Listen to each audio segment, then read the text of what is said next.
Amorino De Totti, presidente dello stabilimento balneare Manzoni. Ogni anno una novità, si è partiti con gli ombrelloni che si aprivano e si aprono automaticamente con un'alimentazione a energia solare e si arriva oggi con questi lettini che portano di fatto la spa in spiaggia.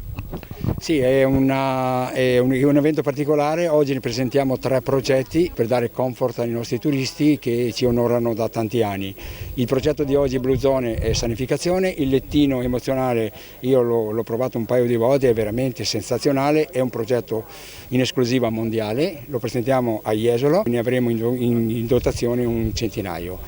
Il turista cerca sempre delle emozioni diverse. Funziona attraverso una tecnologia che è stata inserita all'interno del lettino che permette di trasmettere la musica attraverso delle vibrazioni che il corpo riceve.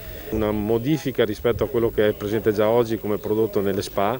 La musica si sente attraverso delle cuffie endossee e la parte vibrazionale che si aggancia proprio con la stessa musica attraverso la scelta che io posso fare enfatizzando determinate frequenze. Posso scegliere una musica per il relax, posso scegliere una vibrazione per il fitness.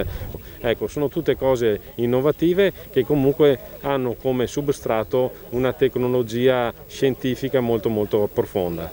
Gli altri 2 progetti sono strettamente legati alla sanificazione, quindi la sicurezza che si dà in spiaggia. Uno che riguarda la sanificazione per l'appunto degli accessi al mare e uno invece è collegato al progetto Blue Zone. Il progetto Blue Zone, che oggi si basa su un protocollo Covid Protection, stiamo già lavorando affinché questo protocollo diventi un domani protocollo benessere, quindi lettino benessere, protocollo benessere, per dare proprio questa sensazione di serenità, di tranquillità e di vivere bene il mondo della spiaggia a tutti i nostri utenti.